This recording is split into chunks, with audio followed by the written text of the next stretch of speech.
Hello students, in this video we are going to learn how to find whether the given set of vectors are linearly dependent or linearly independent.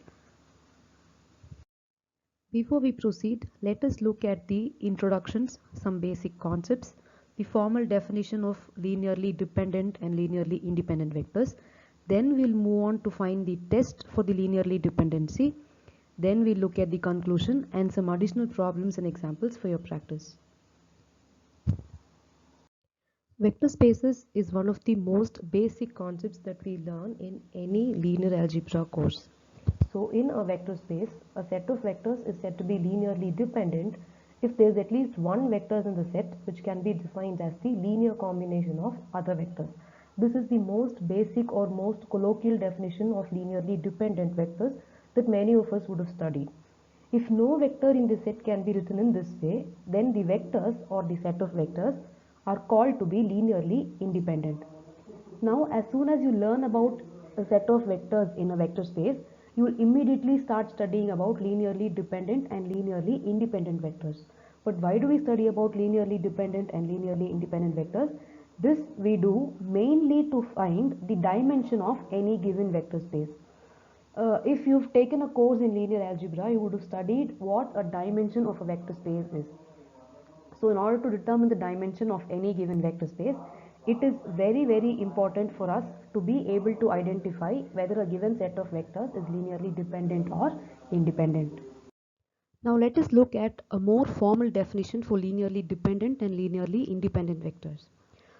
When do you call a set of vectors to be linearly dependent? So a sequence of vectors v1, v2, v3, etc., vk of a vector space V is said to be linearly dependent if you can find scalars a1, a2, a3, etc., ak, where not all of these scalars are 0, but the linear combination of these vectors and scalars gives you 0, where 0 is nothing but the 0 vector. Here, what the definition says is that these scalars might be 0, they might be non-zero, but when you express them as the linear combination along with the vectors, the sum will definitely be equal to 0. If you're able to find such a set of scalars for a given set of vectors v1, v2, v3, etc., vk, then we call the set of vectors to be linearly dependent. Now, when do you call the vectors to be linearly independent? A sequence of vectors v1, v2, v3, etc., vk from a vector space V is said to be linearly independent if the equation a1 v1 plus a2 v2 etc. ak vk is equal to 0 can be attained only if all the scalar values are equal to 0.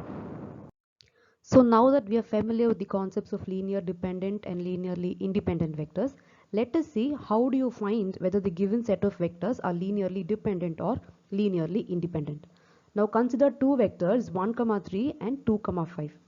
The task given to us is we need to check whether the given vectors are linearly dependent or not. In order to do this, first what we do is we multiply each of these vectors to xy and equate them to 0. On multiplication, we get the following two equations: x plus 3y is equal to 0 and 2x plus 5y is equal to 0. Now, to test for linear dependency, we need to find the values for x and y, which means we need to solve these two equations. So the two equations in hand are x plus 3y is equal to 0 and 2x plus 5y is equal to 0. We need to use the linear equation method of elimination to solve these equations for the values of x and y. What we do is that we first multiply the first equation with 2 and we get 2x plus 6y is equal to 0. We take the second equation as such, 2x plus 5y is equal to 0.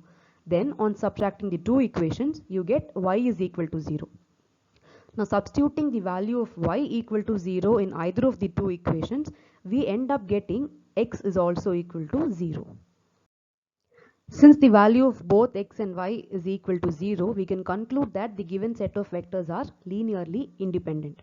Suppose if either of the values, either x or y, turned out to be a non-zero value, then we should say, or we could conclude that the vectors are linearly dependent. This is true in any finite set of vectors. This is one of the very important concepts that you'll have to learn and understand before you move on to any higher topics in linear algebra, because the concept of linearly independent or linearly dependent vectors is very useful to determine the dimension of any given vector space. Once you understood what has to be done, once you understood the previous problem, I would like you to try out these two example problems and comment your answers below.